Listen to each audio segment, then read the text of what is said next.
Welcome. Happy Friday. Right? Happy Friday. You Thank too. you so much for joining us.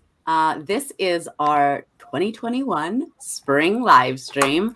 My name is Millie Harmon. I'm the outreach coordinator for National Move to Amend.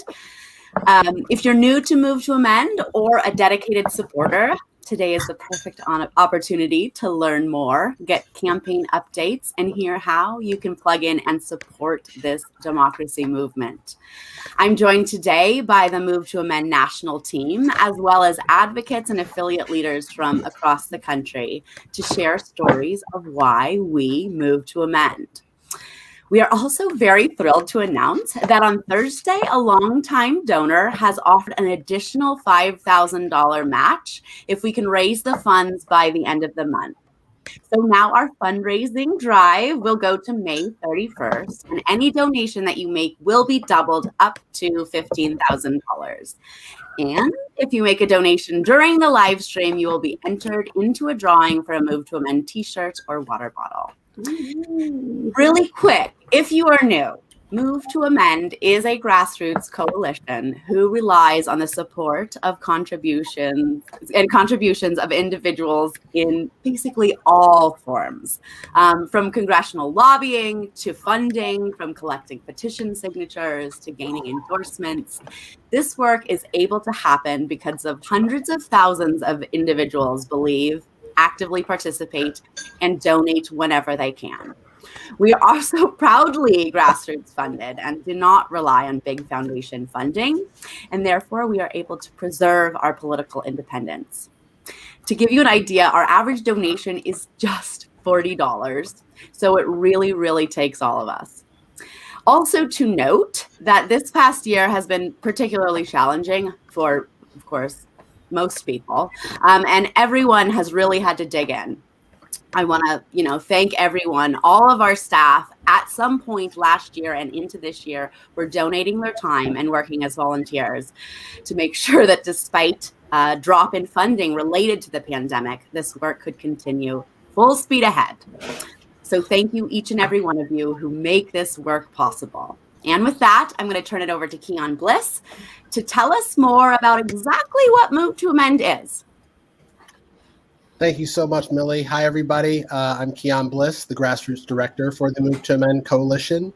And just to give those of you who are tuning in for the first time a little explanation of what Move to Amend is, we are a nonpartisan national grassroots coalition of hundreds of organizations and hundreds of thousands of individuals committed to social, political, and economic justice and equity, ending corporate rule, and building a vibrant democracy that is genuinely accountable to all people, regardless of race, gender, sex, or class, and not corporate interests. To accomplish this vision, Move to Amend is seeking to amend the U.S. Constitution to unequivocally state that corporations, artificial entities created by state law, are not people with inalienable human rights, and that money is not equal to free political speech under the First Amendment, so that we can actually regulate it within our political campaigns and our electoral processes. Move to Amend began this movement as just 12 people gathered in a living room in California back in the fall of 2009. Before launching the campaign on January 21st, 2010, which, for those of you that know, is the day the Supreme Court handed down its disastrous decision in Citizens United versus Federal Election Commission. As of today, we're a national coalition of more than 475,000 people and growing every day. And while many organizations have risen to overturn Citizens United for very good reason, the root of the problem actually goes back long before 2010, and it goes much deeper than just money and politics. For over 130 years, the Supreme Court has made a series of decisions that have extended inalienable constitutional rights originally reserved for human beings to for-profit corporations and other artificial entities created by state law under the First, Fourth, Fifth, and 14th Amendments. And as long as corporations are considered persons with the same inalienable human rights as you and me, and their political spending is considered protected speech, they will be able to assert their rights and interests better than any real human being or our communities through the sheer concentration of wealth. That's why we must fight in order to get not just excessive special interest money and undue political influence by corporations out of the process, but make sure that our solution is comprehensive enough to leave for no loopholes for corporate power to reassert itself. And that's why for the past 12 years now going on, Move to Amend has been clear in how we get to the root of the problem in Citizens United. We must abolish corporate constitutional rights and get big money out of politics at the same time. And together, our coalition has drafted and supports the We the People Amendment, which was introduced most recently in this Congress as House Joint Resolution 48. And it's the only proposed amendment that would address both court-created doctrines of corporate constitutional rights, also known as corporate personhood, and money equals speech, which are the very foundations of corporate rule. And it clearly states two key principles. First and foremost being that corporations are not people, whereas constitutional rights are reserved for natural persons, human beings only, and that any legal rights we extend to incorporated entities, that includes corporations, unions, and other nonprofits like ourselves, and other limited liability organizations, would be subject to regulation by the people through local, state, and federal law. And it would also be recognized as that any rights that are established by for corporations would be recognized as privileges, which are neither inherent nor inalienable. The second principle is that money is not speech, meaning that the raising and spending of money in elections would no longer be construed as protected political speech, and that it would actually be a duty of Congress and the states to regulate campaign finance and political spending for the express purpose of guaranteeing that all people, regardless of of how much wealth they have or their economic status, have equal access to the political process, and that it makes sure that no person, regardless of how much wealth they have, gains a substantial advantage in political access or influence because of that wealth. It would also, of course, make clear that all permissible political contributions have to be publicly disclosed. And of course, makes clear that none of these rights or none of these articles would infringe upon freedoms of the press. But in a nutshell, that's what Move to Amend is currently doing and working on. And it really is one of the central fundamental issues that we believe intersects with every struggle for justice happening today. Thank you so much, Keon, for giving us some grounding there on our work. I'm going to turn it over now to Caitlin to give us a numbers rundown and update on how this fundraising campaign is going so far. Oh, let me take myself off mute. Sorry, I've been trying to capture names of people who are donating as of this morning. So let me just get myself situated. So thanks, Millie. I want to acknowledge Millie for her coordination of this fundraising drive this week. And it's been really key and fun, actually. And she's done a great job. And we all owe her a big thank you. So as Keon laid out really well, our main work right now is the We the People Amendment. And we have been working since the beginning of the year to get the amendment reintroduced in the House. As of last week, it has officially been reintroduced in the House of Representatives. So this is the 5th time that we have had our amendment in Congress. So we have a lot of momentum right now. And the timing worked out well that we decided that we were going to do this fundraising push this month anyways. And we've been waiting for many months for that amendment to get reintroduced. We have had the number 48 for the last several Congresses. And so we wanted to keep that up for organizing purposes, but it meant that we had to wait until Congress got to 48 with their introductions. And in the past, that's happened around February. And for numerous reasons, some of which includes them not doing as much yet as they might normally. And then, you know, some of that for legitimate reasons like COVID needing to be the focus at the beginning of the year. So the stars kind of aligned for us getting delayed, but I'm really happy to say that we've got the amendment introduced with more co-sponsors than ever before at the beginning. There are 57 folks, counting Pramila Jayapal, who's the lead, and a number of you out there worked with us to lobby and hold meetings with Congress members and their staff members over the last couple of months virtually, which was a new thing for us. And it's gone really well. And we still have a ways to go to get to our goal for this year. And your support right now is really critical to help make that possible. There's also some, you know, movement building work that we want to get back to as we're moving, you know, maybe not out of the pandemic altogether, but to a different phase that allows us to connect with each other more directly than we have been able to for the last 18 months or so. So I want to thank, I think I don't have everybody. I'm not sure that all these folks are actually tuned in, but I wanted to start. We've been really excited and happy and grateful to see how people are continuing to respond, even though, you know, frankly, with so many huge issues before our country, climate collapse, the pandemic, the fact that we are a country built on white supremacy coming to a head.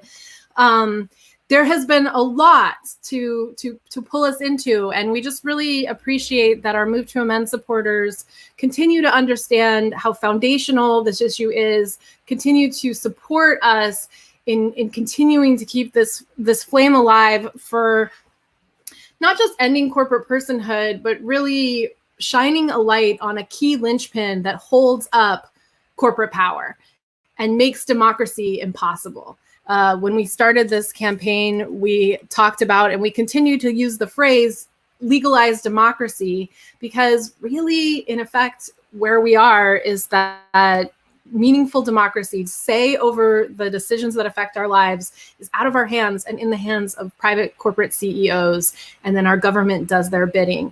And so much of everything that we want to address runs into that roadblock. And that is why we work on this amendment and do the work that we do. So I want to thank some of the people who contributed this morning, and I'll go back and pull some of the others, because honestly, it looks like we've had a couple dozen donations already before we even started this live stream. So where we are right now, we're trying to raise $15,000 before the end of the month. Thank you so much to our generous supporters who have made this possible by making this match fund. I also want to just make sure everybody understands, like when Millie says that our average donation is $40, that includes the money that was put into this pool, because the people who pooled it are our volunteers. And so this match wasn't just some big $15,000 donation. This was regular folks who, you know, maybe have a little bit set aside or are in a position to have used some of their stimulus check to donate a little bit more to Move to Amend, so we could have this match pool to say, we'll put up our resources if you, the rest of the Move to Amend supporters, can match us. And so where we are right now is we have raised almost $12,000. We're at $11,976.39. I love how there's always people who do the cents. So, you know, we definitely, I think, can get there if everybody digs in, and we might get pretty close even today. Like, let's start with just getting over the hump and getting past $12,000. But, you know, I hope that we can get to maybe 13 by the end of this live stream. This is me always putting out the numbers, and so I'm going to keep on doing it. But I want to thank John and Pamela from Indianapolis. Phil from Carmichael, I actually know who he is, and first time donation to Move to Amend. And Phil does amazing work for Medical Care for All in our community here in Sacramento. And so just want to thank you for supporting us. Mark from Coon Rapids, Minnesota, and John from Syracuse, New York are who I've got. But like I said, there were several other people who donated. I'm not sure they joined us for the live stream, but I want to acknowledge them. I'm going to kind of go through and figure out where they all are from. And if you can make a donation now, we would be really pleased and thrilled to thank you here on the air, so to speak, as well.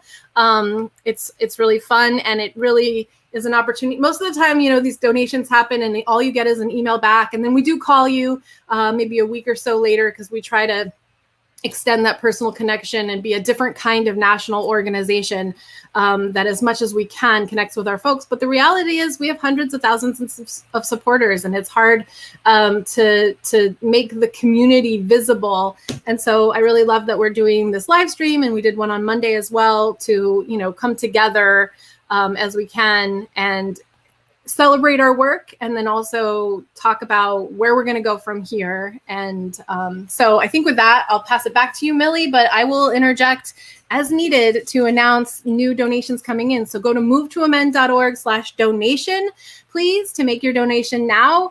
And let's get one that puts us over $12,000. And then I secretly hope that we can get to 13,000. So going into the weekend really strong.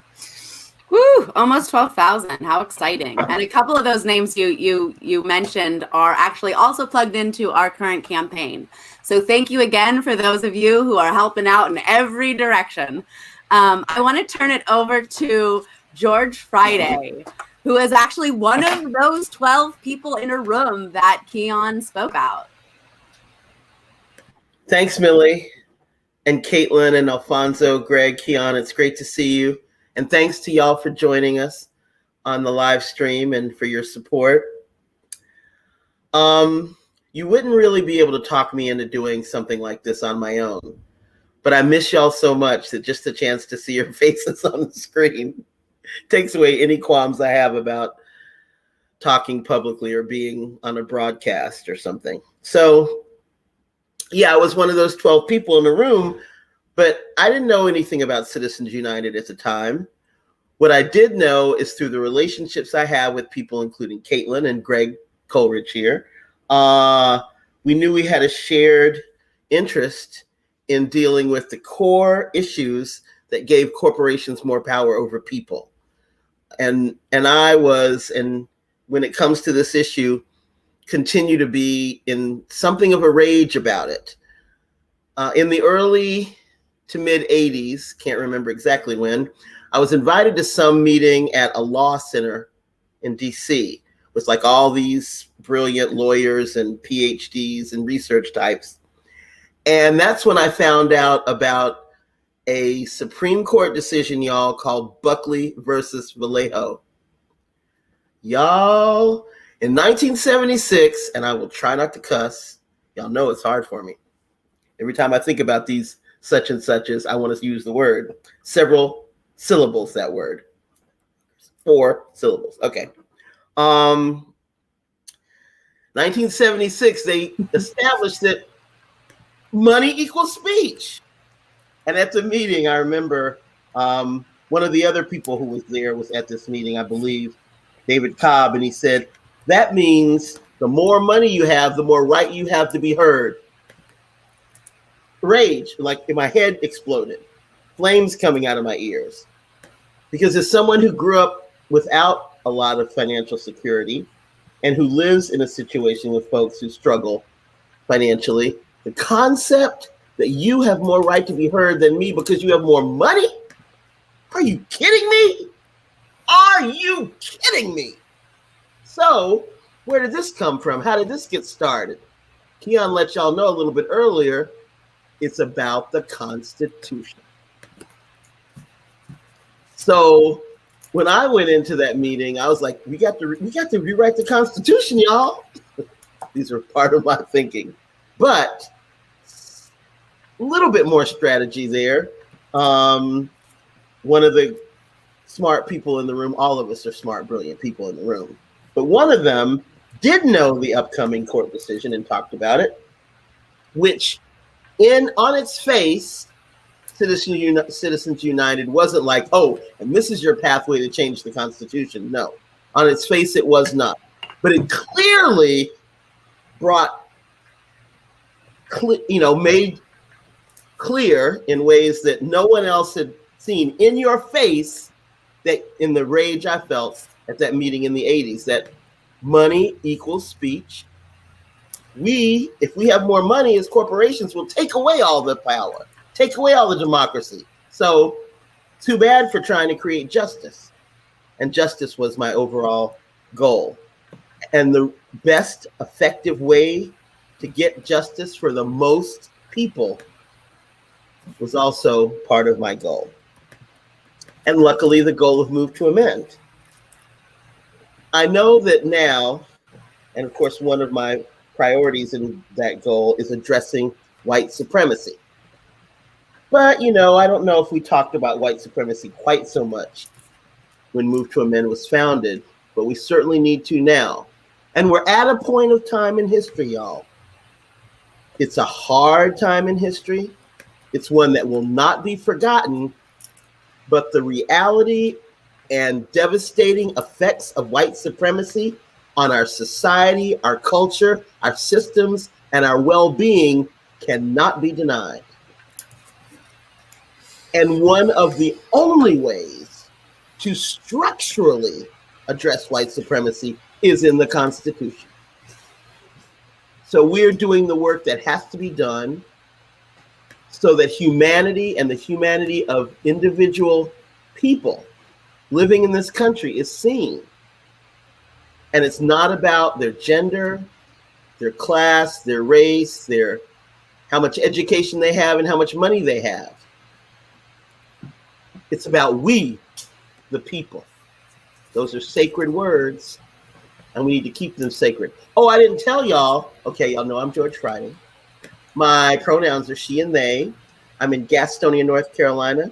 I'm a native North Carolinian. And I know if I was in your town or at your house or at your club, you would take me to dinner, wouldn't you? I know you would.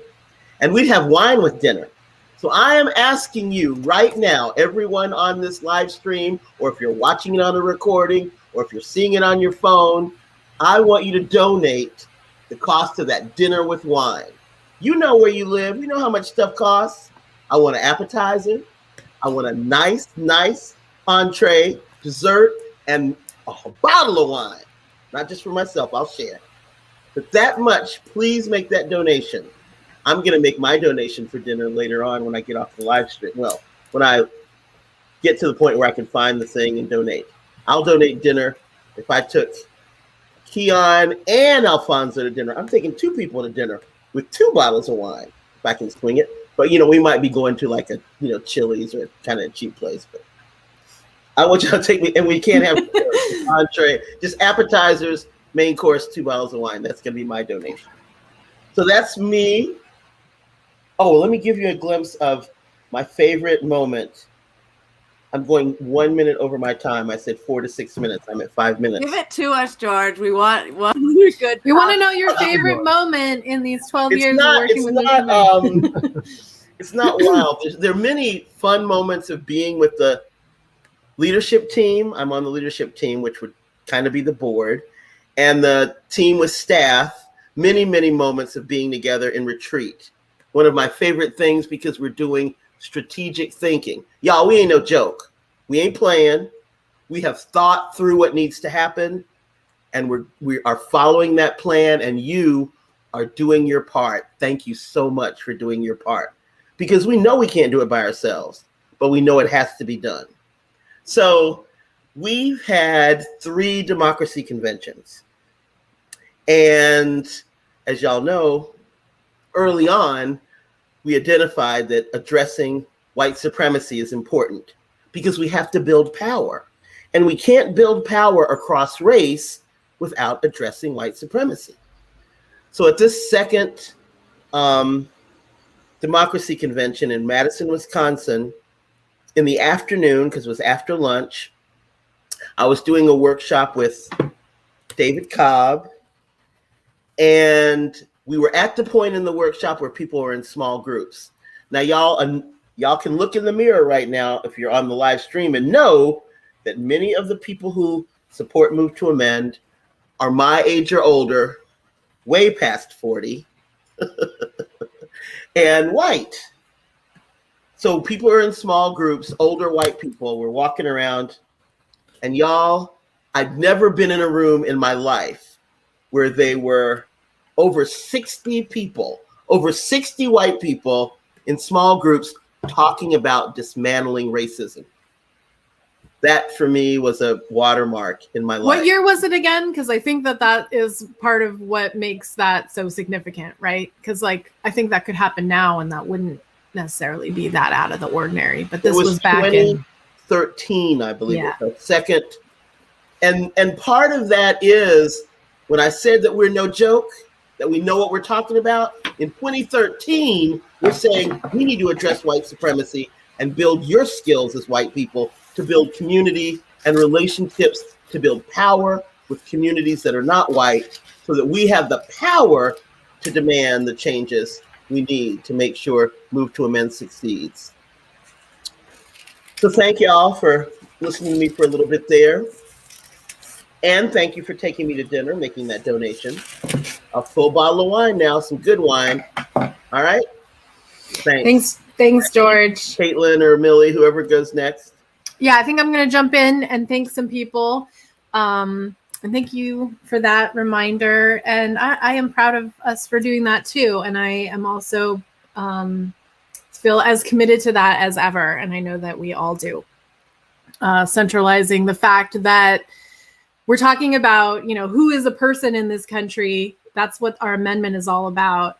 And we obviously have to start from the real starting point, which is that this country is founded on legal doctrines that did not believe that every single person was a person. In fact, the overwhelming majority of people's humanity was stripped of them under the law. And that's the founding of the United States. And then we can't grapple with what to do about corporations having personhood if we don't start from that those founding premises, which is what got us here today. So we need some folks to step it up. So I want to say, if you have already donated, then another thing that you can do right now is share this live stream, whichever channel you're tuning in from. If you're on YouTube, it'll be harder. So maybe shoot an email or text to some of your folks that you think would be interested in connecting with us here. If you're on Facebook, on Twitter, it's really easy though. Just retweet or share this live stream and invite your friends to come in. Let's get some more people in here. I just did that on my own right now. Those of us who are on the national team here should make sure we do that too. And we are over 12,000. So we're at $12,126 right now. And that's thanks to some Minnesotans, Laurel from Rochester, Minnesota, and Jeff from St. Paul, Minnesota. Thank you guys for putting us over the top and your work that you do with Move to Amend every day to be leaders on the ground in this work in Minnesota. And then I want to thank some of the other folks from this morning who got us to that 12,126 number as well. So Barbara from Liberty, New York, Michael from Placerville, California, Annie from Seguin, Texas. I'm not sure how you say it.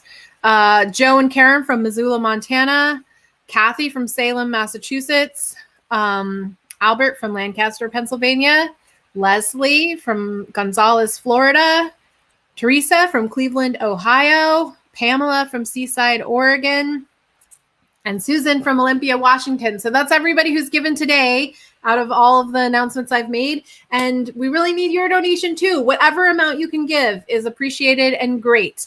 And will help get us there. So movetoamend.org/donate is the place to go to pitch in. And don't forget to please share this live stream right now. And let's bring more people into this discussion and share with them what Move to Amend is up to and how they can connect.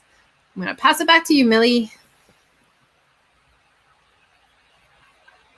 Actually, while we have you there, Caitlin, could you tell us a little bit more about the 117th campaign to amend that we have going on right now? Oh, yeah, totally. Sorry.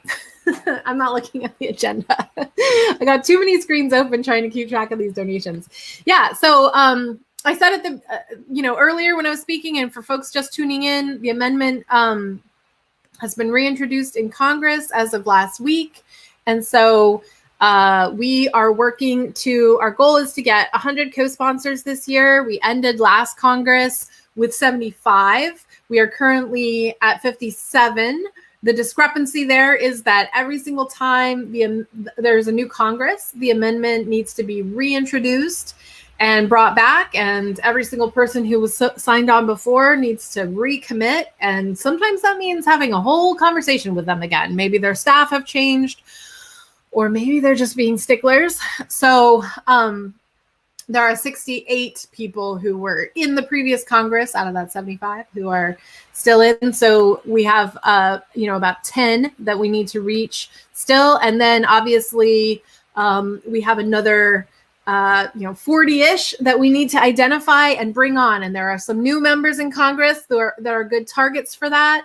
There are also some folks that for whatever reason, we haven't been able to get through to them before. One of our challenges as a grassroots organization is that we're not based in Washington, D.C. And we also I think there's a strength in that as well, because we are protected against Washington, D.C. thinking, which tells you that all you can accomplish is what you can get through the current leadership of our country in this moment. And that's the most you should ask for and strategize for. And that is not a mindset that Move to Amend falls into. But it does mean that we don't have as much access to our Congress members. And we have in the past started in the last 5 years holding a conference yearly in DC as an opportunity to bring folks from all over the country. It's just so potent and valuable when we're able to get together in person. But that's something that we haven't been able to do for over a year because of COVID. And so, it took us a little while, and as Millie said, it involved laying off our staff for a time because of financial difficulties, given, where everyone was at and the precariousness of the economy last year. So many people being out of work. So it took us a little bit, but we have been able to figure out ways to target these Congress members and hold meetings with them virtually.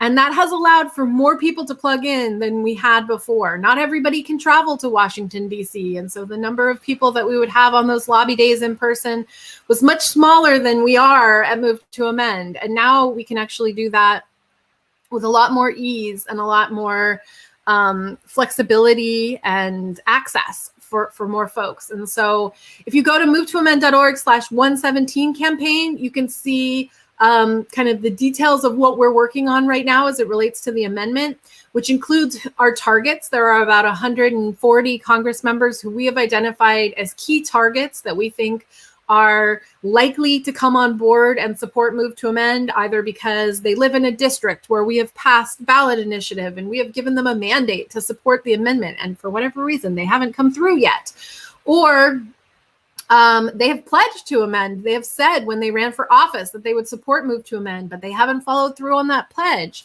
Or they are a member of the Progressive Caucus, or they support legislation which needs the We the People amendment in order to actually be potent and work and not get overturned by the Supreme Court, like Medicare for All or the Green New Deal, which without an amendment making clear that corporations don't have constitutional rights is vulnerable to being stripped away or gutted by a Supreme Court after we pass it. And so all of that is what has made our targets. And you can go to that page and see if your Congress member is a target, see if your Congress member is signed on yet.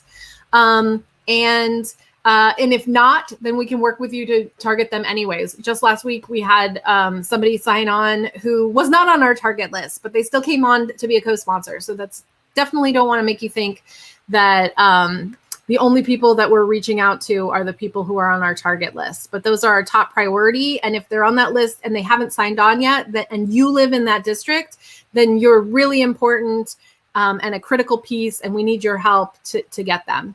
So I'm going to pass it back to you, Millie. I think that's a good overview. And again, if you go to that page, you can learn more and connect with us and how to take the next steps. Fabulous. Thank you so much, Caitlin. I want to welcome Lawrence into the space. Please introduce yourself, where you're from, and why you moved to Amend. Hi, thank you, Millie. And thanks, Caitlin, for saying everything that I wanted to say. So, but I'm Lawrence, he, him, and I'm in San Leandro, which is right by the border of Oakland, California. And I volunteer with my local Move to Amend affiliate group. It's the East Bay or Oakland MTA affiliate group. So please do look us up and join us if you're in the Bay Area. And also, while I'm talking, please do donate, because that's what we're here today for. It's so important to get the work done that we're doing. But I wanted to start off just by talking about myself a little bit and to tell you why I volunteer and volunteer money and time with Move to Amend, because I've been doing it for a while and I really, really believe in this. And I think it's super important to be as strategic as we can be in our life. I mean, our lives are short. That's one thing I've really learned. As you get older, time goes by really fast. So you don't want to waste a minute of your time. If you're not doing something really useful to make the world a little better, and nowadays I mean, it's a matter of making the world survivable or not. So there's a lot of work to be done, and I do it because it speaks to me. So let me start really quick. As a child, I just absolutely fell in love with nature and animals. I grew up here in the city. I was a child of immigrant parents that couldn't teach me much about this culture or even much of the language. And so I just kind of lived in libraries and fell in love with books about animals and nature. And there's not a lot of it in the city. So I kind of lived through the library. And then I just lucked out and fell into the best public school system that you could ever have. And I got to actually help build a nature study area, eventually take parents on parent-teacher days on tours of the plant communities of California, teachers that took us to the Audubon Society and Native Plant Society. In high school, we had our own research site behind our school on the San Francisco Bay. We got to take samples and study fish, and we had our own research vessel that was docked in Richmond that all the high schools around the Bay shared. And I really think that the reason they shut down my high school and shut all these programs down is because they were so effective, and corporate rule was getting stronger and stronger. And you don't see these kind of programs anymore. It's just amazing. So that was one of the clues I was developing when everything was disappearing, was that something's wrong here. And I remembered something I learned in high school, and it was one of my social study teachers that said, power corrupts and absolute power corrupts absolutely. And that really stuck. You don't really remember a lot of individual sentences that people say. And then at Humboldt State, when I was learning wildlife biology, I had an environmental economics professor that said, every problem with our economic system is the government's failure to regulate. And the government fails to regulate in the public's interest when special interests are more powerful. And then I recognized that power is really the key to what's wrong in this world. When people have the power, everything good can happen. When government represents we the people, then everything good happens. When our system gets corrupted, and that's exactly what happened, our Constitution was basically, it was designed to protect us from big moneyed interests, and they took it. They created corporate personhood. You can't make up this Orwellian stuff. And then they said that money is their speech, and there's their inalienable constitutional right to use big money against us, which was, I mean, it's just really the root of what's wrong. So working with Move to Amend is the way that we win on every level. And Caitlin just spelled that out so well. So please join us. Please contribute if you can. If you can't contribute money, please contribute time. If you can't do either, support people that are doing that. And thanks so much for letting me be on the show. I hope that you guys will join us and keep sharing this as it goes on, because the more you share it and let friends and family know how important it is to contribute, I bet you'll get a few more contributions. And every penny matters in a little ragtag group of we the people. And don't forget, we really are the movement of the people. So peace out. All power to the people. Thank you so much, Lawrence. And I really do appreciate what you said there at the end, that if you can't, you're not directly supporting us, support somebody who's doing this. And I have to, shout out to all of our families who give us much support, cook us many dinners, take care of a lot of the errands so we can be fully present. Those people certainly deserve acknowledgement as well. And with that, I want to turn it over to Greg to introduce himself and tell us a little bit more about why we must address corporate constitutional rights.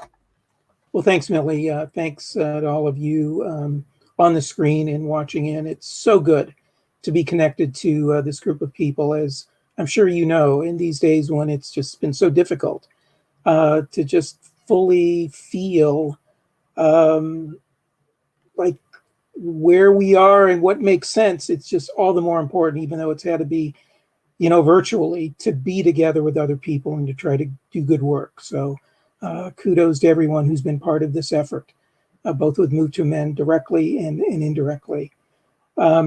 Some of you may know I worked for more than 3 decades with a Quaker social action organization called the American Friends Service Committee in Ohio, and started out working on peace issues and later economic justice concerns, mostly around budget priorities, taking money spent on war, putting it for social needs, but also at a local level, trying to make sure that the dollars that came into the community were spent helping people who were intended for those dollars, namely community development block grant money, going to people most in need at the neighborhood level for low and moderate income people. And in working with community groups, neighborhood organizations, block clubs in Cleveland, in Akron, and in Canton, all along Interstate 77, the one thing that I learned is sort of the, behind the ear, a newbie organizer, was that the power of the contractors to take those dollars, and yeah, they were being spent in low and moderate income neighborhoods, but always at the top of the income level. And those dollars weren't going for, say, housing rehab, but instead to repair streets and repair sidewalks. It was all about giving contracts to those contractors, who in turn were giving money, political campaign contributions to the mayor and to city council people. So that was sort of my initial wake-up call to say, wait a second, money in politics is quite corrupting, and it is making it difficult for people without money to have their voices heard, even though we organized and were successful in converting and transferring over $1 million in Akron and some other communities to neighborhood issues. It just took a hell of a lot of organizing to do that. And so the more I got into this and began working with other people and became more aware of the issue of whatever you want to call it, self-governance, democracy, self-determination, right to decide, that's what it basically came down to. Do we have the fundamental right to decide as people or not? Do we have a democracy in this country or not? Is we the people just some of the people or all of the people? And what I learned was that the power that came from wealthy individuals and corporate entities was immense. And what was giving them that power was constitutional rights. And the more I got into this, I learned that it was more than simply Citizens United, more than simply just the money in politics that originates from this Buckley versus Vallejo decision that was previously referenced by George Friday going back to the 1970s. It has to do with corporate constitutional rights that transcends money being spent by corporate entities in elections, because the ability to prevent us, people at the grassroots, in neighborhoods, in communities, even local public officials, even state public officials, even Congress people, to make decisions that they may feel is in the best interests of their constituents. And in our best interests, as we try to engage the political process, is being stymied because of this thing we call corporate constitutional rights / corporate personhood. And basically what that is just these entities that were not intended.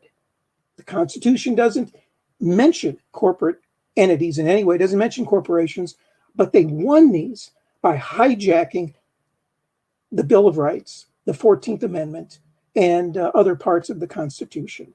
And so this is a fundamental problem that, again, if we tomorrow morning somehow eliminated, reversed Citizens United and changed this decision of Buckley versus Vallejo, eliminated it, corporate entities could still hide behind this shield that was created out of thin air, basically, by the courts, that says corporate entities have other constitutional rights, like the First Amendment right not to speak, that has prevented communities from trying to owe everything from giving consumers the right to know what's in the ingredients of products in their grocery stores, or the ingredients on chemicals that's being put on their lawns or in their gardens. Fourth Amendment, right of privacy,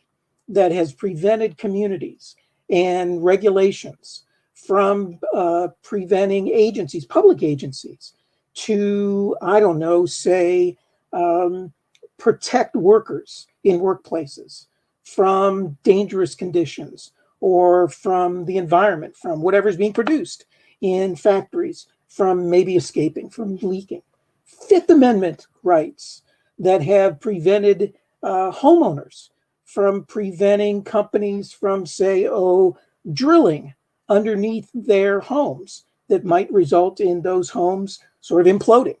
And right now, how that and why that potential constitutional right is so very important is that if we truly fundamentally believe that we are going to save our climate from complete destruction for human habitation, we absolutely, as many of our environmental friends say, must keep fossil fuels in the ground, not to be spent, not just expended and burned more efficiently, not burned at all. But to do that, again, communities risk being taken to court by corporate entities for violating the Fifth Amendment takings rights. And communities that are trying to, in these post-pandemic or still in the midst of pandemic, giving preferential treatment to local businesses, those very businesses that disproportionately hire local people and circulate money in the community that adds to the wealth and adds to the strength of a community.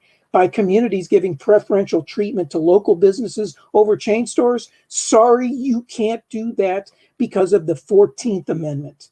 Due process, so-called rights. Remember, that was the amendment that was intended solely to apply to freed slaves, not to corporate entities, but like all the others, has been perverted or hijacked. There is fundamentally something intrinsically and sickeningly wrong with the basic rules of the game that the We the People Amendment and what Move to Amend is trying to do. So it makes sense, perfect sense, why it's so very important that if we're going to be politically independent, we absolutely must be economically independent.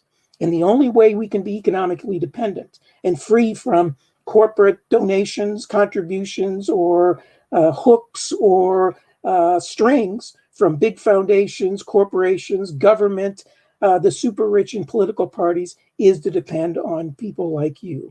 So help us out to the extent you can, whether it's that meal that George mentioned or the little extra coming from your pandemic relief, whatever the case may be, only you can decide that. But thank you so much for all that you have done.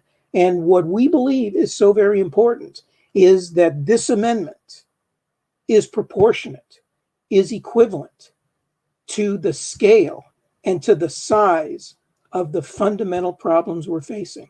It does us no good to promote something. And there are those somethings out there that are just partial, that are just half, that are just problematic pablum, if you will, that don't address in size, in scale, in proportion to the problems that we're facing, political, economic, and ecological. We believe the We the People Amendment does that. So thank you so much for all the support you have given and or the support you are about to give. Thanks, Greg. I'm going to jump in to thank a couple more people and then remind you that you can donate too at movetoamend.org/donate. Where we are right now is $12,306 on our way to $15,000 by the end of the month. So we've made really great progress this week so far, and we just need folks to keep it up. So I want to thank Mark from Kennesaw, Georgia. George went ahead and got off the line and donated that dinner amount from Gastonia, New York. So North Carolina. Thank you so much, George. And then also Suzanne from Eureka, California. Thank you so much. Really appreciate you. And if you're tuning in, reminder that you can help out by making a donation yourself. But if you've already done that, or if you're not in a position to do that, then please be like Cynthia and share this live stream, share this and bring your friends in.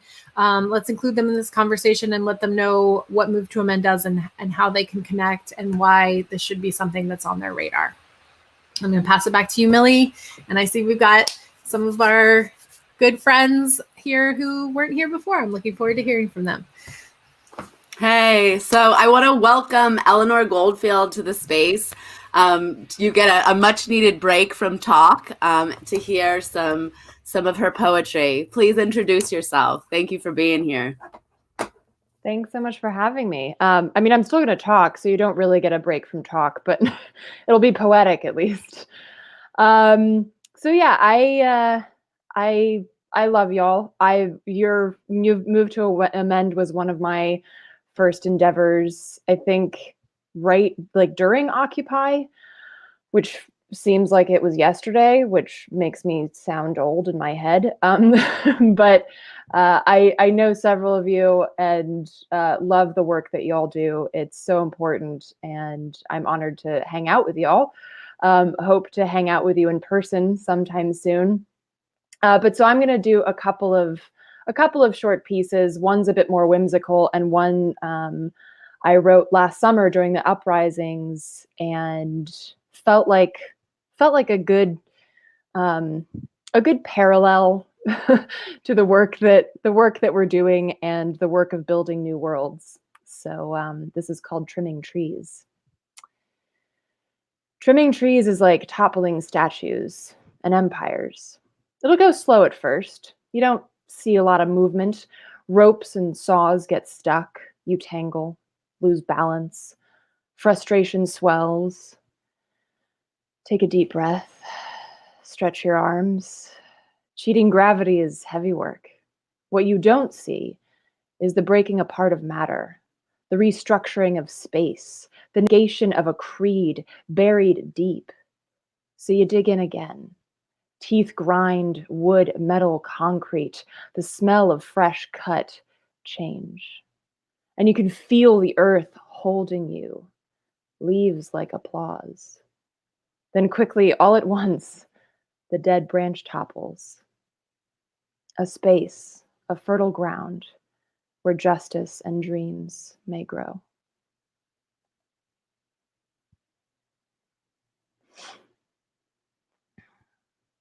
Raindrops on vacant rooftops, revolutionaries caught in a storm, whispered conversations echoing, never alone in our loneliness.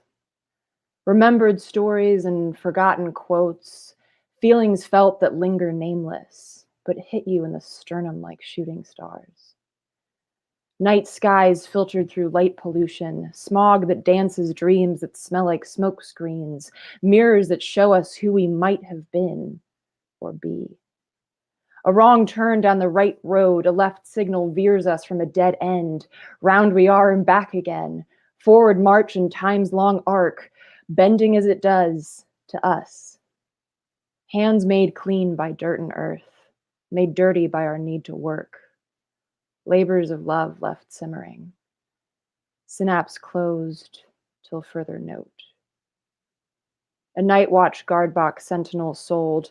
How much to park myself here? In a lot of bothered souls, excited by the burrs of hope, spurred on by our imagined homes, not lost, too terribly found.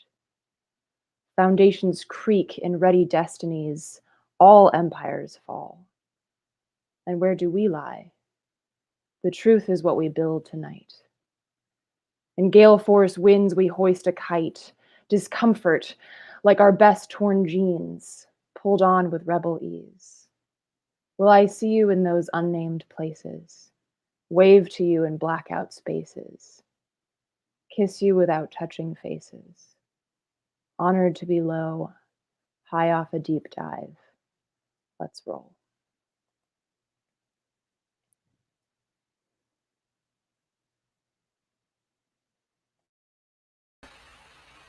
That was awesome. As always, you're awesome. Thank you so much. And as we've been saying, this last hour, this movement relies on contributions in all of their forms, from petitioning to poetry. Anything that you can give to move this work forward, we welcome it. Thank you so much, Eleanor. Thanks so much for having me, y'all. Stay safe. Thanks, y'all. It was love. Now I get to welcome Dr. Daniel Lee, one of our board members to the space. Thank you for being here. Please tell us more about why you moved to Amend. Thanks, Millie. Thanks, Eleanor, for that. And thanks for having me. I feel like I, like a lot of people, were drawn to this work by really the scale of the climate crisis. and everything that we're facing, and the fact that a few large corporations are holding us up from a clean climate future, and really spelling disaster for humans as a species. So I stay in the work because it is the thing that is holding up so many of, I would say, some of the advances that we've all really, to some degree, agreed upon that we really need to do. You know, we need to convert to clean energy. We need substantive reform and or abolition around police and mass incarceration. You know, we need like a housing market that, you know, recognizes housing as a human right. We need to recognize the rights of the earth, and corporations stand in the way of that future. In my role on the city council in my small city here in Southern California, I put forward a motion to provide hazard pay for medical workers recently. And I was surprised and aghast that one of the arguments that the corporation, that the main hospital in our city was using to try to avoid hazard pay was equal protection. It was the 14th Amendment. And as we know, Move to Amend, the 13th, 14th, and 15th Amendment were passed to protect the rights of formerly enslaved people. Yet, for the entire history of our country, that amendment has mostly been used to protect the rights of corporations. And it was trying to be used in this particular instance to not provide some small form of thanks to the healthcare workers who have gotten us through, fingers crossed, this pandemic. And for me, that's just incredibly objectionable, but it's really a microcosm of the lack of moral fortitude of the corporations that we basically let own us and run our government and buy our politicians. There are a number of different times over the last few years that I was like, maybe I need to step back. Maybe I don't need to be in this work as much. But I feel like in the context of everything that I care about, this work is so essential that I don't think I could ever step back, even if I, you know, dropped off the board. Because this is really the fight for our lives. If we want to save the planet, if we want to really address the climate crisis in a substantive way, then we need to end corporate power and the stranglehold over our government. There is no other option. There is no other way.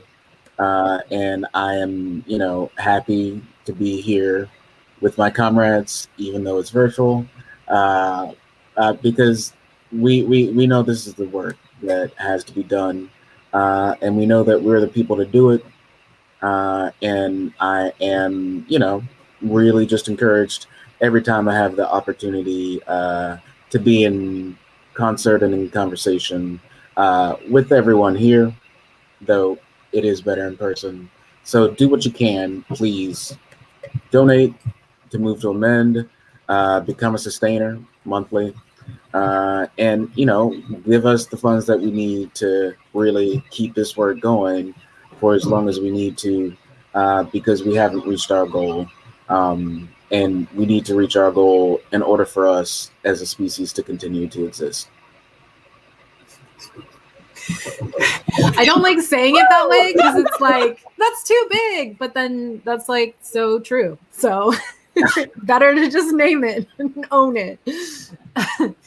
So yeah, this work is really, really important. And unfortunately, in order to make it happen, we need money. And I say unfortunately just because, you know, it's the thing that the other side, the giant corporations, have in spades because they've friggin' stolen it from us. But we do have the people, you know, not just Move to Amend. I mean, we have We have so many supporters, so many people who dig in and give what they can. And we've been able to make it this far. We've been able to get our amendment introduced 5 times into the House. Every single Congress, that number of co-sponsors grows.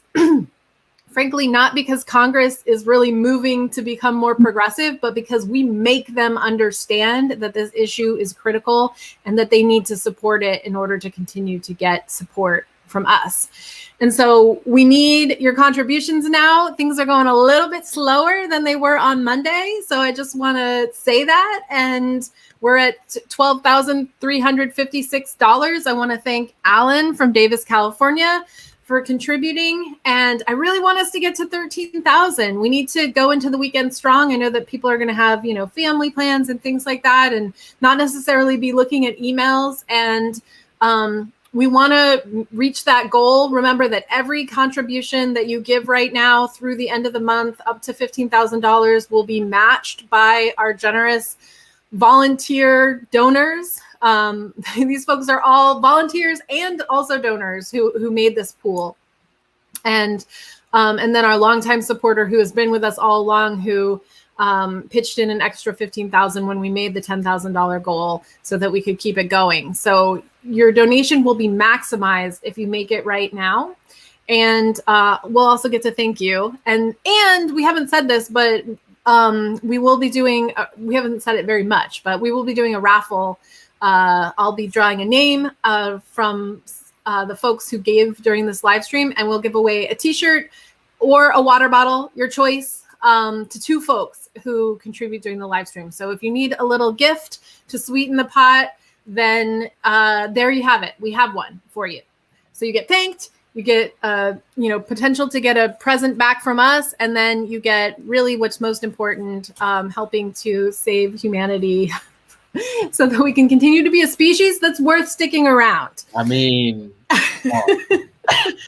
not to hyperbolize, but honestly, it's really true. If corporations continue to amass wealth and we continue to have situations like Jeff Bezos and Elon Musk just concentrating capital so much that they're untouchable, and then our government is not in a position to hold them accountable in any way because they have hijacked our Constitution from us, then certainly the experiment that is the United States, in any kind of, just and right, the things in our history that are worth fighting for, goes out the window, and we stand to take down the rest of the planet with us. That's how potent and powerful corporate rule in the United States is, and what the stakes and the odds are if we don't get this done. So now's the time to lean in. And of course, we don't just want you to contribute financially. If you're in a position to help with your time, that's extremely valuable. And we would love to work with you as well. But the fact of the matter is, a lot of people don't have extra time. You need to spend your time working or with your family, or maybe you have other issues that you work on, and you can contribute to Move to Amend and be there with us by making a financial contribution. So movetoamend.org/donate is the place to do that. And I'm going to turn it back over to Millie, our MC. Thank you, Caitlin. Now I want to welcome Madeline. Please introduce yourself. Tell us why you moved to Amend, and anything you want to say about your recent lobby experience. All right. Hello, everybody. My name is Madeline. My pronouns are she, her. You can see them right here. For me, I actually am quite new to Move to Amend. I'm really young. I'm only a senior in high school. But for me, I just realized as I've gotten older just how important this issue is. For me, the first time I really realized just how pressing this was, I was in U.S. history, and we were learning about, the old huge millionaires and how much influence they had over the everyday people, Rockefeller, Carnegie, and all those people, and how there had to be a huge progressive movement to help quell these people's power in government. And I used to think that was just a history lesson until I found out about the Citizens United decision and how nowadays everybody, we kind of have our own rights as American citizens kind of put down because corporations, with all of their money, they're able to influence politics much more than we are, just because they have the power of the purse, even though that's supposed to be a power that we as American citizens should be able to exercise. So I do think that it's extremely important that we make sure that our elections are actually being run by us people and not just what corporations think will be the best for us. I think it's extremely important. And as you said, with climate change and global warming, that is definitely able to be much more skewed by corporations who have a interest to progress their own corporation instead of thinking about how Americans and how the entire world would be affected. So I think every day this issue becomes more and more pressing, and we need to rise to that challenge and be our own progressive movement. So thank you. It's awesome. And it's so exciting to have you just jump in. I'm sure that there is much that you're going to do by being so clear-headed already. I wish I knew as much as was as clear as where I wanted to be when I was in high school as you are. Thank you.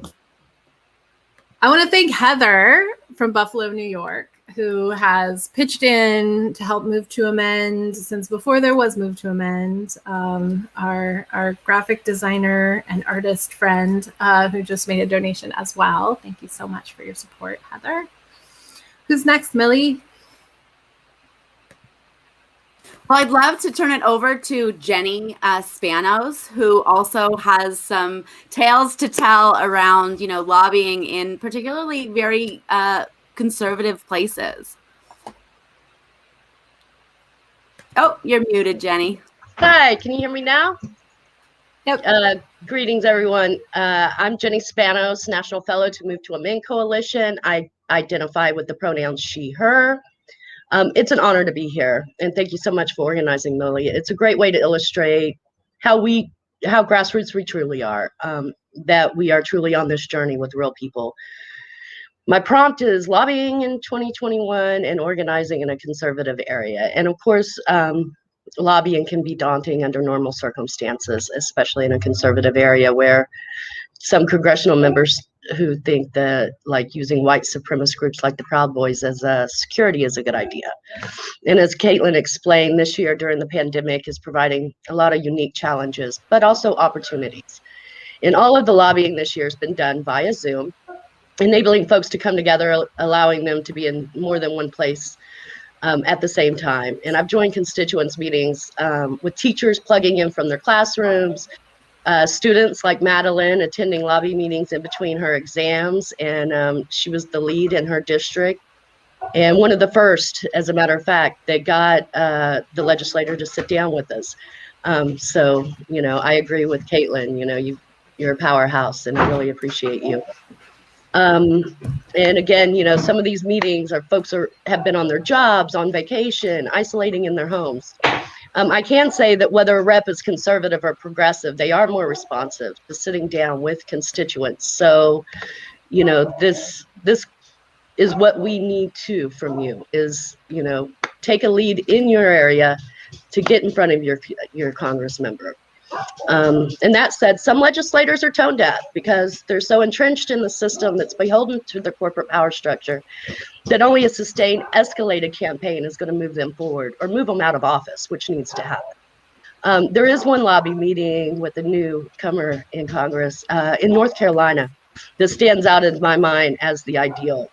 She logged onto the meeting, and the first thing she said is, "Okay, we're amending the Constitution." And in her case, she's an attorney, and she was already well-versed on injustice that's inherent in the insane notion of corporate personhood and the devastation it's causing to our people and our democracy. I would say that her in that meeting is a shining example of the type of representation that we need in office. And the work by the We the People leaders in the trenches at the grassroots are the key to our inevitable push to that open door. So I want to thank you all from the bottom of my heart for all the support you give to this movement. And you give me hope. I truly, truly love our coalition of badass people. Thank you. Jenny, thank you so much. And certainly, keeping the fire under the feet of Congress is a very, very important tactic to get this amendment through. But it isn't the only one. And actually, most of our work is education, is in movement building, is having conversations in the community, is solidarity organizing whenever we can. And I want to turn it over now to Keon Bliss to talk a little bit more about why we do focus on anti-oppression and solidarity organizing as a huge pillar of our work. Thank you, Millie, and thank you, everyone who came before me and has added your voice as well as your story into this, because it really highlights what everybody has said, that for us at Move to Amend, ending corporate rule is not just a political issue. This is a human rights issue that intersects with every struggle for justice that's happening today. As has been pointed out, the U.S. Constitution was originally written as a property rights document. It only added human rights as an afterthought with the first 10 amendments, the Bill of Rights.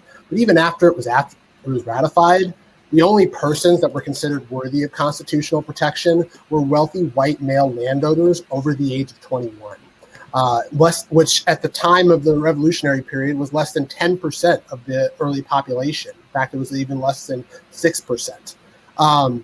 So while we've made good progress in expanding constitutional protection by amending the Constitution 27 times, we still have to deal with the reality where corporations have been treated as persons with inalienable rights and equal protection longer than the vast majority of living human beings in the U.S. That's particularly true for women, for Black, Indigenous, and other people of color, low income white people, even queer and trans people, immigrants, whether they were naturalized or undocumented, and so many others that weren't within this ruling hierarchy class. And even worse so, this group of corporate owners that have long maintained their status on power by establishing systems of oppression to divide us along arbitrary social lines of race, sex, and class. They've helped to create these our populations to be segregated, so that we're fighting amongst each other in order to while making it very easy for themselves and a wealthy few owners of our society to control and exploit us, from our labor to our resources. So for us at Move to Amend, because corporate rule cannot exist without oppression, because it depends upon a throwaway class of people who must suffer in order to maintain the comfort and privilege of the powerful, anti-oppression for us cannot just be part of our campaign. It must be our campaign, because this system disproportionately harms and targets some of us more than most. And we literally cannot have a democracy movement, let alone a real democracy that prioritizes all people, without centralizing the social, political, and economic realities of of these marginalized communities among us, and following their leadership in changing our shared reality. It's important. I always like to remind all of us in this work, our old republic was founded on the wishes of wealthy white men, and we cannot build a new democracy without everyone who was left out the first time. So for us at Move to Amend, we seek to make real the promise of democracy by adhering to several core principles: anti-oppression, solidarity organizing to help us develop relationships with those on the front lines of struggle against the impacts of corporate rule, including communities of color, our essential and immediate allies in the work ahead. We're also believe in coalition and movement building, which is integral to drawing the connections of other issues to the legal roadblocks of corporate constitutional rights and money as protected political speech. The power of our strategy rests on the common ground we can find with other movements, the shared vision of a true democracy. This strategy and vision is the result of listening, learning, talking, and evaluating together, not just as our separate issue silos, but as a collective, united movement. And also grassroots organizing, of course, which we believe is key to meaningful building numbers and expanding our capacity, because personal relationships continue to be the best way to spread our message and find support. We are also dedicated to political education, because it's an ongoing, necessary process to absorb the lessons of history and the successes or failures of past people's movements and move forward to victory with intentionality. And one of those ways in which we do that here at Move to Amend is through our movement education program, which we've created as a free curriculum designed to provide analysis, historical perspectives, and exercises for activists and organizers, whether they're in Move to Amend or working on like intersecting movements with Move to Amend. The program addresses the way that corporatism, capitalism, white supremacy, cis heteropatriarchy, and other related oppressive structures impact our organizing, and it offers alternatives to consider as we work for justice and equity for all. And we've developed this program together here at the national team and with our local partners, our coalition partners, and our local affiliate leaders to confront and dismantle corporate rule and and all of its influences. And it's designed to be used by individuals and groups and Move to Amend affiliates at their desired pace. So we're, we hope that you all really take a look, whether you're, whether you're in Move to Amend or working on a separate issue, to really consider, because I think we think this is one of the key things to understand, because we cannot change where we are unless we know how we got here. So we have to really ask ourselves, what's the story? What went wrong? What were the forces at work? And through this mutual understanding, we are better equipped to rethink that story and engage one another in creating a new story that makes real the promise of democracy. And I know I'm going on a little bit longer, but one last point to make is we're dedicated to political and economic independence, which allows us to go forth unencumbered by partisan politics or the quid pro quo associated with corporate or wealthy funders, because we believe it is essential to attaining and sustaining a government of, by, and for the people, which is why the vast majority of our funding comes from grassroots donors, small donors like yourselves that are watching at home. So really, this is a united movement. We really appreciate any and all support that you can give. I've got a couple more people to thank. And I also want to say that I was hoping that we could get to 13,000 by the end of this live stream, and that's still possible. We have $476 to go to get there. So those of you who are listening who haven't donated yet, please make your donation now to put us over the top for our goal for today. Our goal for this month is 15,000. But I know there must be some folks who are listening who haven't quite given yet. Please be part of this. Support Move to Amend. Any amount is great. But if we just had 5 people give $100, we would make that goal. So keep that in mind, but do whatever you can. And I want to thank a few folks who already have given. Sandra from San Leandro, California, and Anne from St. Paul, Minnesota. And also thank you, Daniel from Olmedo, Texas. Appreciate you guys so much for your support, and everybody who has given today so far. Your donation will be matched when you give today and through the end of the month, thanks to some generous supporters who wanted to leverage this opportunity. The amendment has been reintroduced in the House. We've got momentum. Let's keep it up. And we need the funds to do that so we can keep going strong through the summer and into the rest of this year. So again, movetoamend.org/donate. And as the ticker at the bottom says, as a thank you, we'll be pulling a couple names from folks who donate here on this live stream to give you a thank you, either water bottle or t-shirt, in appreciation for your support today. So don't miss out on it. Donate right now, and then share the link with your friends and family on whatever social media channel you're on, and get them here and ask them to join you in giving. Fabulous. Yes, do it now. Right after this, I'm getting my wallet out, and I'm making it before this program is over. I want a water bottle. No, I won't take one. It's all for you all. But I want we to can welcome... probably find you a water bottle, Millie. Ah, shucks. All right. Well, I want to welcome Michael Tucker into the space, one of our fabulous grassroots leader from the Los Angeles, California area. Please introduce yourself, Michael, and tell us a little bit why you moved to Amend. Okay, hi, how you doing? My name is Michael Tucker. I live in Pasadena, California. I've been involved in Move to Amend for at least 5 years. I want to say 6. I think it was 2014, if I remember correctly. And I do some affiliate coordination in Los Angeles, as well as some advocacy and lobbying and with local politicians and with federal Congress, usually California representatives. Now, I'm also a monthly sustainer. I've been so, I think, almost since the beginning. I'm not sure if it was like, first month or two, but pretty quickly, I think it's a great way for an organization such as Move to Amend to continue on and to pace out its members so that you're not asking for big numbers in general. Although on occasion for a big project, sometimes you still need to do that. But I think it's a good approach to general viability for campaigns in general, as well as long-term grassroots organizations like Move to Amend is. I also am going to donate before the stream is over, after I get off of the stream. Now, the two things I wanted to talk about when it comes to Move to Amend. First, and the primary reason why I'm a part of Move to Amend is the people of Move to Amend. Everyone from Caitlin, Kenyon, Millie, Jessica, Greg. I'm not great with names. Those are the names off the top of my head and the people on the stream. But the leadership, I've seen them grow into their roles. I've been here since the leadership was a little bit different than it is now. And I've seen the people that have taken over now and how good of a job they've done with stewardship is the word I was looking for. I was trying to write down notes. And I could not think of the word stewardship.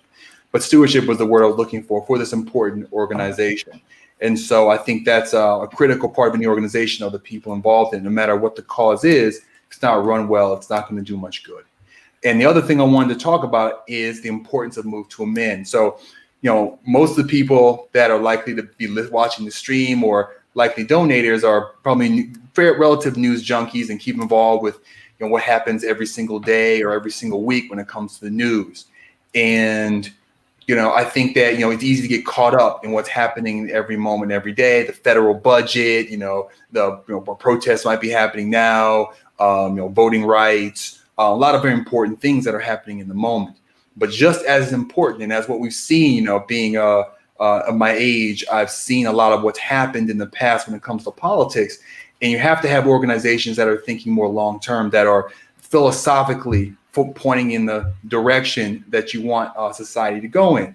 And that, to me, is part of what Move to Amend represents, which is a long-term vision of the type of society that we want America to become, the type of government, what values we think it should be reflecting that it isn't now. And what I'm talking about are things like being pro-people, a society that represents the interests of naturally born people, human beings, over corporations, refocusing power onto human beings and the people that society is supposed to represent and support, being pro-democracy, making sure everyone's being involved in our government, is being represented fairly and effectively by our government, and just also reducing what I see as an excessive amount of corporate power in our governance. And to me, that's philosophically a lot of what Move to Amend represents and is a big part of why I'm involved in it.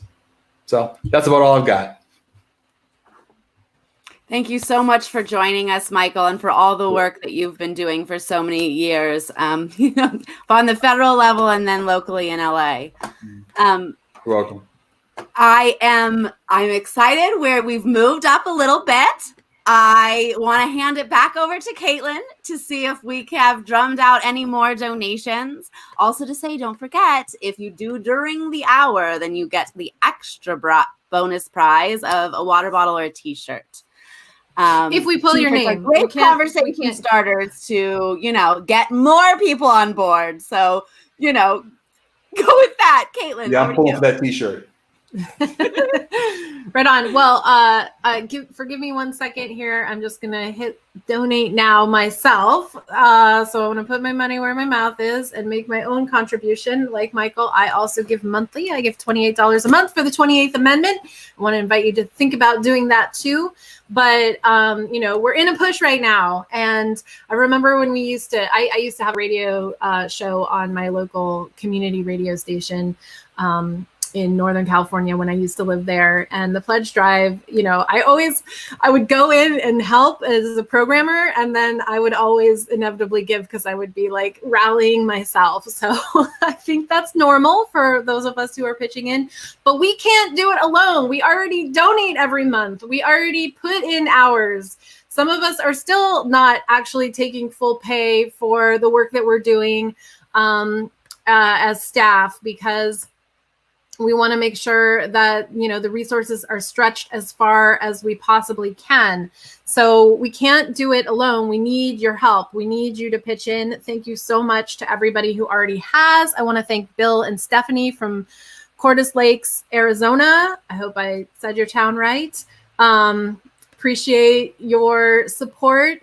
And I've also, because in making my donation, lost track of my page. So I need to make sure there's nobody else on there. So let me think and talk at the same time, which sometimes doesn't go well. But we're coming up on when we were planning to sign off. We didn't want to take up your whole day. I've been really inspired hearing folks during not just this live stream, but also on Monday. I mean, Move to Amend is regular people who have the audacity to think that we can amend the Constitution, arguably the most difficult Constitution to amend in of all of the so-called, Western democracies that exist. We are given this idea that the United States has the best government and the best democracy and the best constitution, and all of that is actually not really true. Our Constitution is harder to amend than just about anywhere else. Our Constitution is lacking in fundamental human rights in a number of different ways, and we cannot survive, as we were talking about earlier, if we continue on this way with, our imperialist country setting the tone for the whole rest of the world in terms of what's possible at meeting people's needs while we're sucking at it. And if we don't wrest control of our government and actually make this a real of, by, and for the people, which it never has been, because it's always been limited. Who is a person? And now we're in a situation where we have invented ourselves, these uber people, these machines that have more rights and powers than us. And we're just regular people. So we don't have all the answers, but what you support when you support Move to Amend is us trying to pull in anyone who's committed to that project, anyone who is down to figure this out, anyone who is not interested in finding someone else to do it for us and figuring out how we're going to take care of it together. That is what we as a species need going forward. And again, it's not that we have it all figured out, but we are connected and inspired by other people who are working on other areas of focus of this democracy project and trying to make it real. And we have come a very long way, and it is thanks to your support. And you can't let up now, because there's still so much more that we need to do. And don't see that as like, a burden or that we're not going to get there. There's so much potential in that, but we've got to keep on digging deep. And, that's why I think those of us who give monthly will give again, because we're committed to seeing this through no matter what it takes. And so, thank you for standing with us. But also, please, think about whether you are doing all that you can. And if not, then I ask you to pitch in a little bit more to help make it happen. That audacity you're talking about, Caitlin, the audacity to change the world is just so sexy, isn't it? Like, you're getting me going here. I want to give more. But I just want to remind folks that if you have already given, you can't give more, but you want to keep contributing, please share this opportunity. Our match is going to actually run through the 31st, and we need to get to $15,000 to get that money matched. And we're very, very close. So if you are able, please take the time to share this opportunity and Move to Amend with, your friends, family, colleagues, fellow, community organizers. This is the fundamental change we need to get so many of the other, issues that we're facing out of the way. So take a moment, share if you can. Yeah. Everything that Millie said. Sorry, I'm trying to write down this name so that Stephanie, who just contributed from New Orleans, gets put into the bucket of potentially winning a t-shirt or a water bottle. Want to acknowledge Jenny. Thank you for making an extra donation as well. And to just say, it's really inspiring to be able to do this work. And on one hand, we make a lot of sacrifices, but it also is so fulfilling and gratifying. And the reason why we do like matches like this, I just want to speak to that a little bit, because I know I used to, and there's still sometimes I have to say where I see an organization doing that, I'm like, that's so hokey, what a gimmick, blah, blah, blah. But really what this is in this case, this is this is the initial match pool came from our supporters, our volunteers who are already basically putting in as much time on this as if it were a job. A lot of them are retired, so they don't have to have a job right now, but they're also, at the point in their life where society has said you can now rest, and they're not resting. They're continuing on to try and keep this going, keep whatever time they have left on this planet devoted to trying to make it better. And we went to them and said, would you guys be willing to, pool together? None of them are particularly wealthy at all. Pool together to say, if you'll give 10,000, can we get another 10,000? And so it's basically saying, I'll put in if you put in. It's like union organizing meetings back when unions were illegal, and everybody just had to pass the hat because you couldn't actually raise money for a union in any way that wasn't going to get you thrown in jail. But people, who were working an unfathomable amount of hours doing like hard labor would come together in the meeting afterwards and organize for their rights. And would start off or end off by passing the hat and putting in whatever extra cents that they could to like pool money for the pamphlets or the flyers or the posters, or the bailing people out of jail after they got arrested. And like in that spirit, and honestly, maybe not exactly literally the same, but that's what we're up to here. So this match is powerful because by making a donation while we're trying to do this, you're saying thank you to the people who are doing the work every day. And yes, I'm hearing it with you. I am part of this with you, and I will donate what I can to show you that you can count on me too. So we're so close to being able to get to the goal I wanted to, but we're not quite there yet. I was hoping that we could get to 13,000. We started, that would mean that we had raised, just over $1,000 during this this live stream. And where we are right now, oh my God, wait a minute. We're there. No, we're not. Sorry, I looked at it wrong. No, we're at $12,647. So we need, I'm really bad at math. Somebody want to calculate it for me? Addition and subtraction. For some reason I can do like division, but addition and subtraction are always thrown for a loop. And if not, I'm going to pull out the calculator and let the machine do it. $352. Is there anyone out there who can help make that happen before we sign off? I say we not sign off until we get there. Woo, woo, woo, let's go. Come on, y'all. I know you're on the edge of your seat. We can Michael start is singing and see what that will do. To make this donation. So thank you, Michael. Jenny, that reminds me of one time during K-Mud's pledge drive. This isn't really fair because Yoko Ono gets thrown under the bus in a way that's actually like racist and sexist. But she was like, "I'm going to play Yoko Ono until we make my make the goal," and we're not going to do that to you. But we could come up with something like that. All right, let's see. I'm going to keep on refreshing. And again, like if you already gave or you just can't, because, we don't want anybody to donate to Move to Amend at the expense of being able to like put food on the table or pay the rent in June.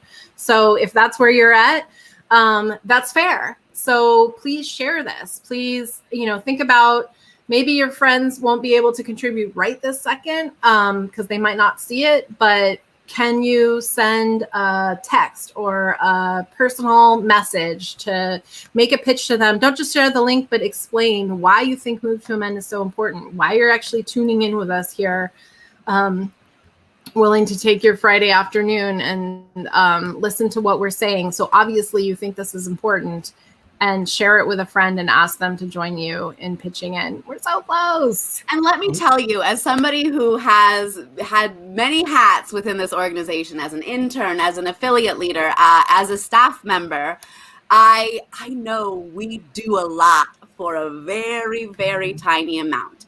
Our budget is so shoestring, yet we have managed to accomplish so much. This is the 5th Congress this amendment has been introduced, y'all. That's huge. With 56 6 initial co-sponsors, more than we'd ever before. And again, it is grassroots folks. We don't have no fancy schmancy beltway lobby person up in Washington going on knocking on doors for us, handing out cash. That is not how we operate. We are hundreds of thousands of individuals across the country having conversations with our neighbors, collecting petition signatures, going through our movement education program, figuring out how they can work in solidarity with the other organizations in their community. So I encourage you, we will make this money stretch. Not only will it be doubled right now, we stretch it so far. Yeah, I mean, when people have looked at it, it has been like, wait a minute, what is your budget? How do you make this work? And the reality is, we make it work because we're not in this to just form some institution that lasts for the sake of lasting, right? We're in this to get it done. So however much money we've got, that's what we've got to work with, and we make it work, and we make sure that we move the ball forward with that. And we'll keep on doing that. Stephanie, I want to thank you for also signing up to volunteer. She just gave, and also Michael, who hopped off and then hopped right on the website and made a donation. Thank you, Michael, for the work you're doing in LA, but also for that donation that you just gave right now. Yep, I just texted some of my family members to see if they could chip in a few dollars to help the effort as well. It looks like my mother is going to chip in a good-sized donation, so here's hoping. Thank you, Mother. Keon's mother bails us out so often. Thank you to Keon's mom for being awesome. We have to double our shout out and gratitude for all of the family really supporting us. I know. I was sad that when my mom gave the other day, she had to step away right, apparently, as I said it. So she was like, I gave, but you didn't thank me. And I was like, yes, I did. You just didn't hear it.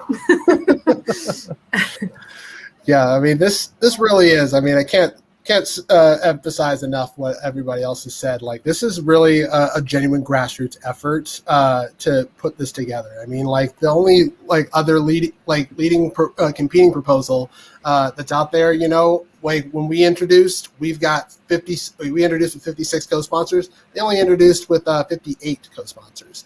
And, it's like we're talking about organizations that make millions and that have like Beltway insider connections and backing.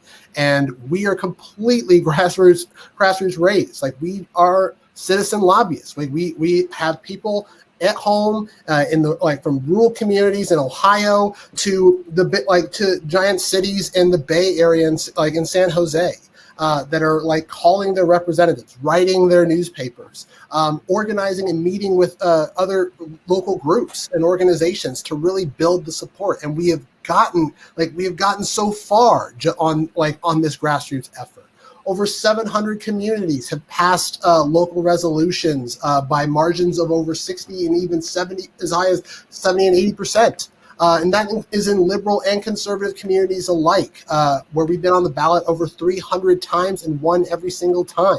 Places like Waukesha, Wisconsin, which is former Republican Governor Scott Walker's hometown, and in the same year reelected him during his recall election, passed one of our initiatives by his margin of about 70%. And then we also have passed places in Brecksville, Ohio, which voted for Republican President Mitt Romney, or presidential candidate Mitt Romney in 2012. Also passed one of our resolutions, and we've also been passed it over at state levels as well in 4 different states, in red and purple states alike.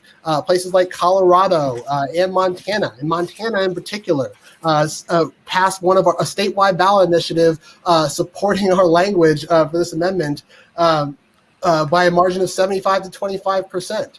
So really, I mean, this is one of the few issues that transcends the political partisan divide, and where the overwhelming majority, as recent polling has shown, over 80% agree that corporations should not have the same rights as human beings, and money should be regulated in our political process. It didn't matter whether they were Democrat, Republican, Libertarian, or Green.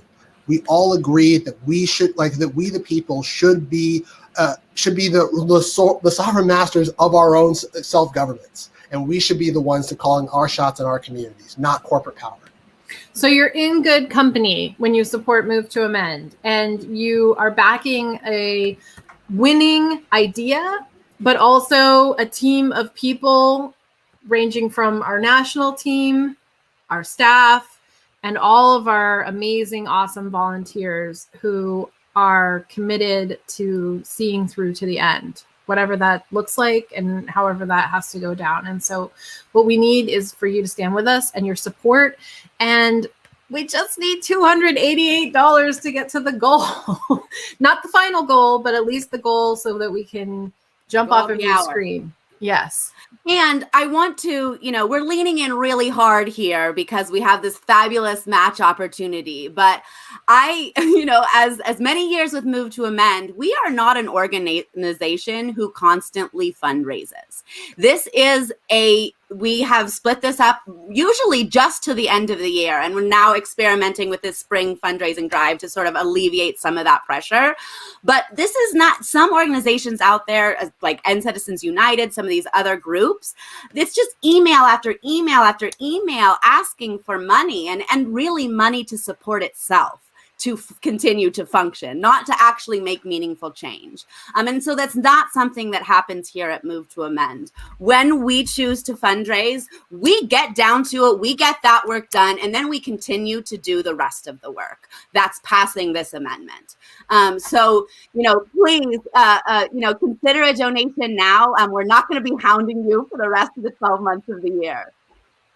Yeah, no, that's a really good point. I mean, we ask when we need to, and I think that at this point we all understand that we can't have a website, we can't have a database, we can't have people who are able to devote full time to this instead of having to just do it on the side if we don't have resources. But we are good stewards of those resources, and we take that very seriously and are very committed to. And that's why it's one of our principles that Keon said, to make sure that we are, independent politically and financially, because we understand that that's the only way that we're going to be able to see this through and not get co-opted along the way due to some large donor or foundation that says, I need you to lighten up over here. I need you to soften your strategy. I need you to talk a little bit more, timidly to this congressperson or that congressperson because, you're not playing nice enough. And the strategy and the goal is what we keep at the fore. And we got to make sure we're not beholden to anyone who's going to try and weaken that or lessen that. And part of that means that we have to be funded by regular folks. And so we need enough people that we can make those ends meet. And we need everybody to pitch in what they can to make it happen. So we're still not there yet. I'm just refreshing and seeing it. So the other thing is that if there's anybody who's tuning in here who has questions for us or wants us to speak to anything that we haven't, we could also go in that direction a little bit too. But not at the expense of giving. So share and make sure that you pitch in, so that we can continue on with our day and into the weekend. And you can too.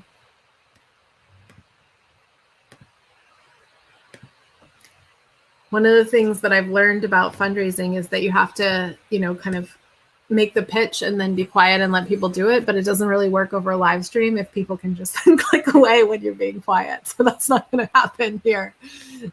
So we've got to fill the air. But we're so close. $288. It's like. And I want to go back because we mentioned this at the beginning, but if you joined later, that it's been a tumultuous year for so many reasons for so many people. But of course, we did face a bit of a funding shortage because people were dealing with a pandemic and certainly had to make cuts. And because of that, all of our staff at some point was donating their time to make sure that this work could continue forward full force. Several of us are still actually working as volunteers. So to show you the level of dedication here, you know, we're all, this is so much more than a job. This is the fundamental change that we want to see to make, you know, this world better for our children. All right, I got a text from Greg, who's not on anymore, but he said, check your email. He forwarded a message to me from somebody who wants to send in their donation via a check. So they're going to do that for $100. So that puts us a little bit closer. We're going to count that one. So that's like $153 left or something? Yeah, that's so close. Come on. Potatoes, folks. We can do this. I know that there's like, you know, what, 6 of you out there who can put in $25. Did I do the math correct? Ooh, Steve. Awesome. Steve came through with another 100. So where does that, I'm going to have to like manually add that other 100. Steve from Lakewood, Ohio, who is one of our affiliate awesome people, and also already gives in other ways too. I think $53 is right at what we're looking at and need. Okay, thanks for the math. $53. You can't even go out to dinner, Bailey, with that. Can't fill up my gas. I know, which is, and we all already gave, those of us who are on here, so that's why we're not doing it. Yeah, right. No more need you to in-house.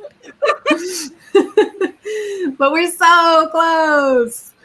Maybe someone out there listening says, oh, I've just thought of somebody who would really love to give to this issue. And you can text them right now and say, hey, we're so close to meeting our live stream goal for today. But again, we have until Sunday to meet our $15,000 match threshold.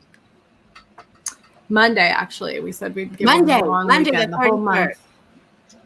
So, or what about this? Maybe you know somebody who's having a birthday or celebration or something coming up, and maybe you want to give to Move to Amend in their name.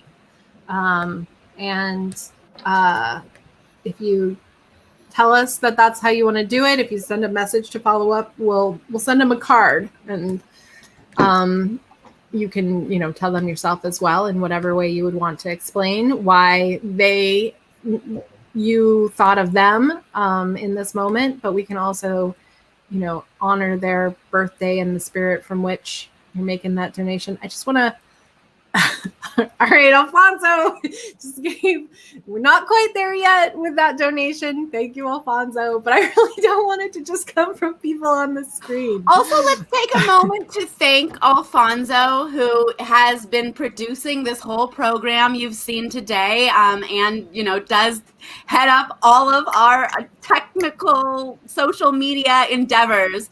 So thank you so much, Alfonso, for being cooperative and patient while we muddle through. No And worries all at the all. It's my donations. pleasure. And making the donation. So that means that we're $25 away from the goal that we said. So Alfonso just made it so that if you're somebody who was like, I'd love to, but 100, I just can't swing it. I understand. I wouldn't be able to swing an extra $100 right now either. But 25 is now all that would be needed. So I think, you know, most folks can probably make that work. Not everybody, but I stubbornly don't want to stop until we actually get there. Take us over the top. $28 for the 28th Amendment. Exactly. Yes, there you go. One person. We get to clap for you for pushing us over the edge and getting us off of your computer screen. In fact, maybe we'll also throw in an extra t-shirt for you. Not a water bottle because the shipping on those is expensive, but a t-shirt, we can make it happen. So I'm going to pull a name from here, but also whoever makes at least a $25 donation right now, even if you've given already, you will definitely get a t-shirt, and you get to pick which one of our t-shirts you want. So t-shirt of your choice, which basically is like $25. So, you know,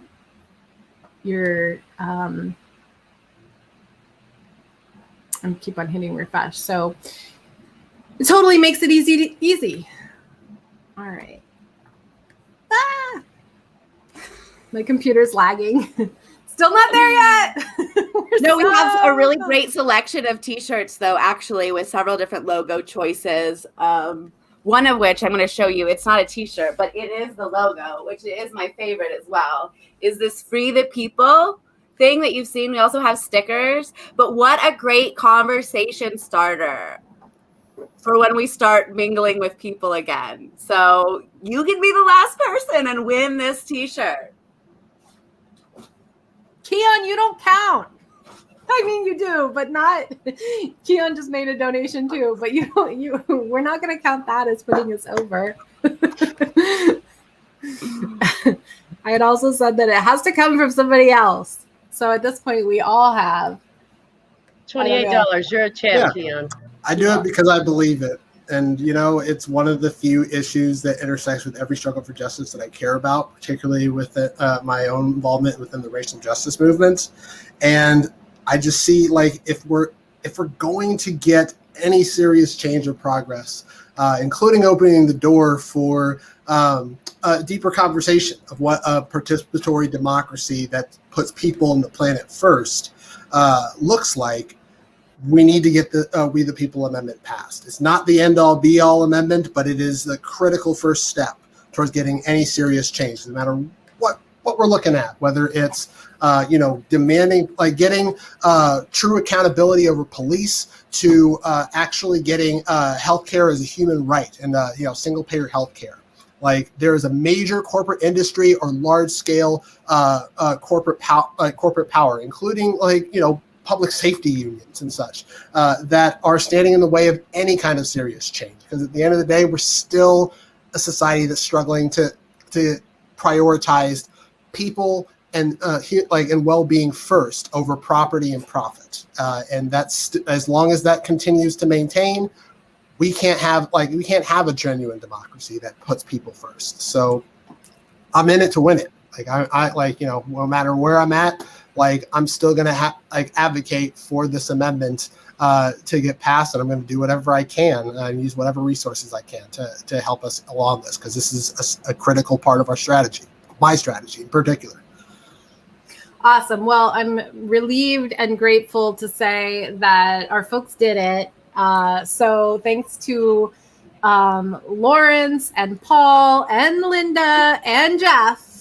We're actually at $13,024.39, not even counting that check that's going to come in. So good job. Thank you. I'm not quite sure what to do about the t-shirt piece, but since we know at least 3 of you personally, we will figure it out and follow up with you. And then I will do this one from everybody who donated during the live stream to say that Mark from Coon Rapids, Minnesota. Oh, exciting. I just talked to Mark this morning. Awesome. Alan from Davis, California are our 2 raffle winners. And we will follow up with those guys if they're still listening. Congratulations. And if not, we'll follow up with you. And then the 4 of you who put us over the top, again, Paul from Sharon, Massachusetts, Lawrence, who I forget what town is his, but from the Bay Area, who was on here earlier, Jeff from St. Paul, Minnesota, and Linda, where are you? North Carolina. Is that right? You're looking at it? Okay, cool. No, Indianapolis. Different Linda. Thank you for having mercy on us and contributing to make it over. It was, it's hard to do this and trust that people are going to come through and respond. And so I just want to thank you guys for doing that. And we will figure out a way to thank you each for putting us over the top there. Millie, is there anything you want to add? No, I just, want to give you my heart and tell you all how entirely grateful I am for participating in any of the ways that you may participate, whether that's, actually time and hours or money or, sharing this with other folks. We appreciate you. We are going to pass this amendment and end corporate rule and get big money out of politics. And you were a part of that today. So thank you very much. Don't forget to share this opportunity. It will end where our match is going through the 31st. We're trying to get to $15,000 to be matched. So again, thank you all and have a wonderful weekend. Thanks. you all. Stay Thank safe, you, everybody. Take care.